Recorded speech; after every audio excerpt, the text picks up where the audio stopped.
सबसे पहले CG box ने आपको बताया कि कर्रे गुट्टा की पहाड़ी पर कौन कौन से बड़े नक्सली नेता मौजूद हैं। उसके अगले दिन आपने समाचारों में और टीवी चैनलों में इस बात को देखा कि वहां कौन कौन से नक्सली नेता मौजूद हैं।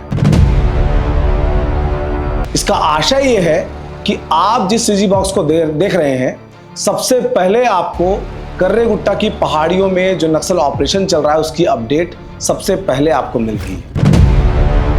कई मर्तबा आपके सोर्सेस, आपके सूचना का सोर्स बड़ा माध्यम बनता है इस जानकारी इकट्ठा करने के लिए। आज तमाम समाचार के अलग अलग माध्यमों में वही नाम तैर रहे हैं जो सबसे पहले आपको सीजी बॉक्स ने बताया था। अब क्या अपडेट है? इस पूरे खबर पर एक नया अपडेट आपको मिलने जा रहा है।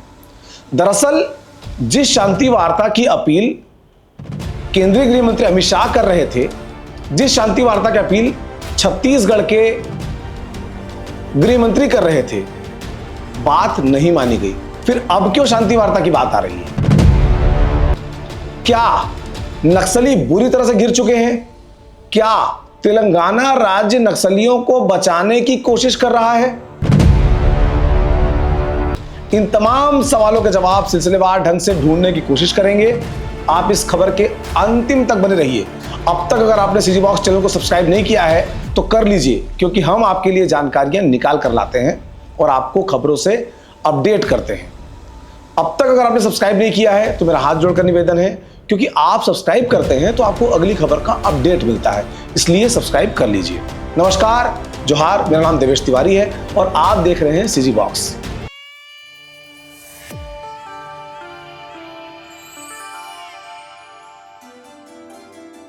सीजी बॉक्स चैनल तुमन देखा था, मोर नाम देवेश तिवारी है।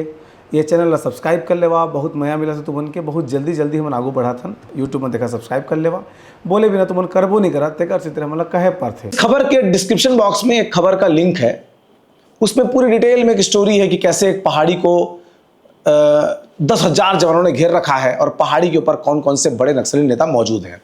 तो इस खबर के पहले अगर आप चाहें संदर्भ समझना तो आप उस डिस्क्रिप्शन बॉक्स के लिंक को क्लिक करके पहले उस खबर को समझ सकते हैं, क्योंकि यह खबर उसके आगे की खबर है।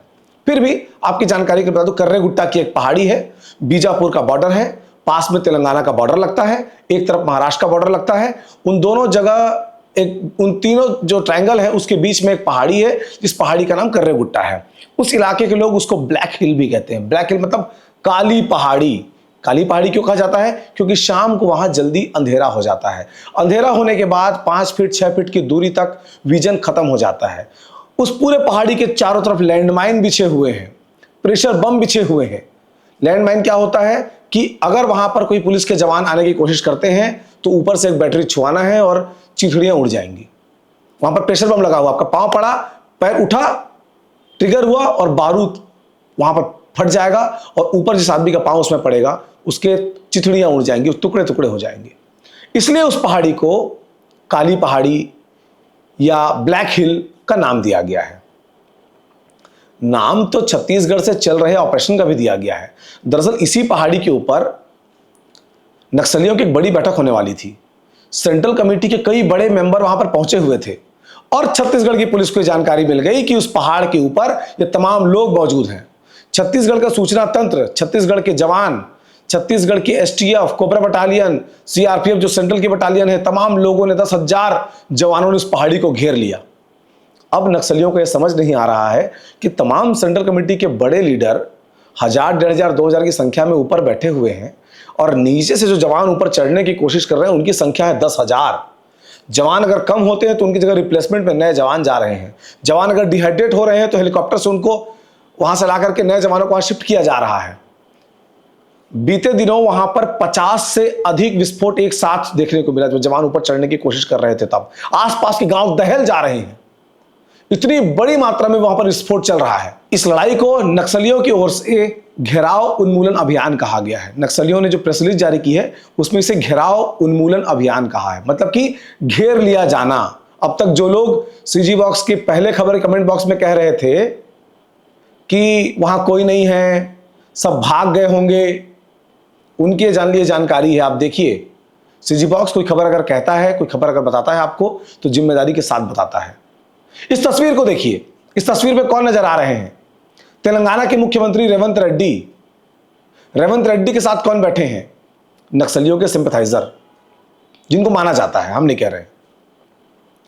एक बड़ा वर्ग तेलंगाना का पहुंचा है जिनको नक्सलियों के प्रति सहानुभूति है। हम साफ साफ कहेंगे, जिनको नक्सलियों के प्रति सहानुभूति है, उनका एक बड़ा वर्ग पहुंचा है तेलंगाना के मुख्यमंत्री के पास, जाकर कह रहा है कि माई बाप, वार्ता का रास्ता निकालिए।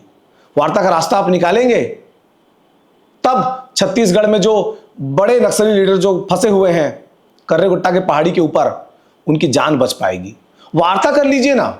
तब वार्ता क्यों नहीं की गई जब राज्य के गृह मंत्री विजय शर्मा इस बात को रेखांकित कर रहे थे कि राज्य की जो फोर्स है वो बातचीत करना चाहती है, राज्य की सरकार बातचीत को तैयार है, केंद्र की सरकार बातचीत को तैयार है। तब तो शर्तों की सूची आया करती थी नक्सलियों की ओर से।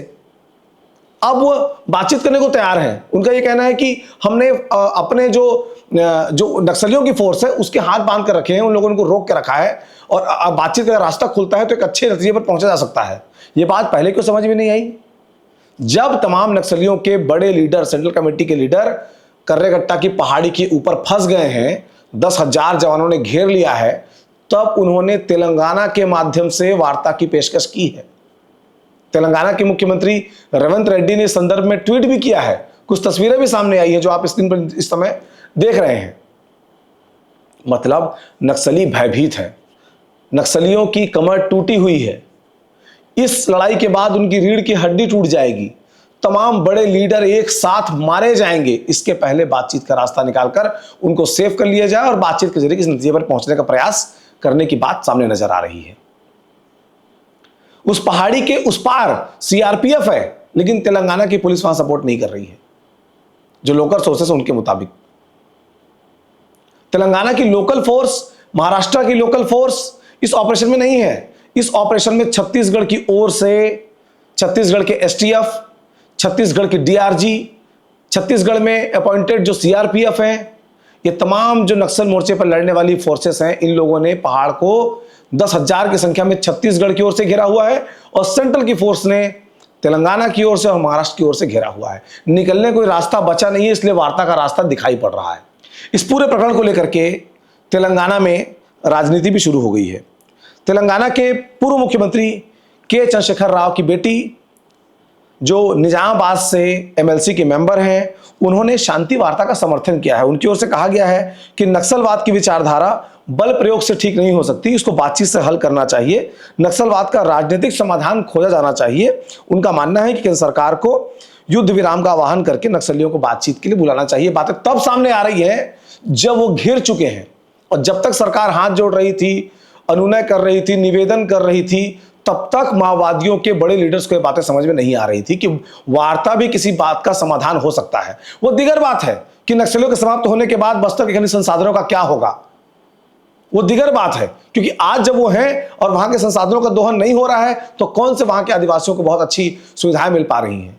एक सड़क बनता है, मैंने खुद कई ऐसी रिपोर्टिंग्स की है जहां पर जो सरपंच गांव में आने वाली सड़क बना रहा था, गांव में बच्चों की पढ़ाई के लिए पुलिया बना रहा था, उसको पीट पीट कर नक्सलियों ने मार डाला। हमने वो दौर भी देखा है।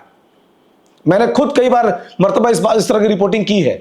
जब जो गांव का सरपंच डेवलपमेंट चाहता है उसको मार दिया जाता है। तो कम से कम डेवलपमेंट तो होगा। बाद में भी वो पत्रकार रहेंगे, वो सामाजिक कार्यकर्ता रहेंगे जो खनिज के दोहन के नाम पर आदिवासियों को उजाड़ने की मुखालफत करेंगे। आप उसके बारे में निश्चिंत रहिए, कमेंट बॉक्स में आप आकर कहते हैं। लेकिन सबसे पहली समस्या का समाधान चाहिए। पहली समस्या का समाधान होगा, फिर जो दूसरी आने वाली समस्या है वो कुछ भी होगी, वो डेमोक्रेटिक होगी, लोकतांत्रिक होगी। उनको लोकतंत्र पर भरोसा होगा। एटलीस्ट वहां की जनता को, आदिवासियों को लोकतंत्र पर भरोसा है। उनके लिए वहां पर लोकतंत्र को स्थापित करना जरूरी है। बंदूक का शासन, सरकार के खिलाफ कोई भी बंदूक उठाए उसके खिलाफ एक्शन ऐसे ही होने चाहिए। और यही वजह है कि आज बुरी तरह से पहाड़ी पर गिरे हुए नक्सली वार्ता की अपील कर रहे हैं। तेलंगाना में तो राज्य सरकार भी, विपक्ष की सरकार भी, जो विपक्षी पार्टियां वो भी सभी इस बात का आह्वान कर रहे हैं कि केंद्र सरकार को वार्ता करना चाहिए। अब तक आप कहां थे साहब? वार्ता की पहल तो बहुत पहले कर लेनी चाहिए थी। वजह इसलिए कि तेलंगाना के बड़े कैडर के नक्सली जो छत्तीसगढ़ में आकर के यहां के नौजवानों को बरगला कर माओवाद में शामिल करते हैं, इस बार बड़े लीडर फंस चुके हैं। इसलिए इस तरह की बातचीत निकलकर सामने आ रही है। सीजी बॉक्स चैनल आप लगातार देखते रहिए। इस खबर से जुड़ी और अपडेट के लिए जो पहले की जो हमारी खबर थी उसके लिए आप डिस्क्रिप्शन बॉक्स में चले जाइए, मैंने पहले ही कहा है, वहां पर जाकर के क्या कुछ वहां हो रहा है वो आपको जानकारी मिल जाएगी। ये उस खबर के आगे का अपडेट है। इसके आगे वहां पर क्या होगा उसकी अपडेट भी हम आपको लगातार उपलब्ध कराते रहेंगे। बस आपको क्या करना है, सीजी बॉक्स चैनल के नीचे जहां पर आप खबर देख रहे हैं सब्सक्राइब का बटन है, उसको क्लिक करना है, उसके बगल में घंटी आएगी, उस घंटी को क्लिक करना है, ऑल नोटिफिकेशन ऑन करना है, ताकि हमारी हर खबर की पहली अपडेट आप तक आती रहे। आपको हमारी खबर कैसी लगी कमेंट बॉक्स में बताइए। आप कहां से हमारे समाचार देखते हैं आप उसे भी कमेंट बॉक्स में हमको बता सकते हैं। जोहार।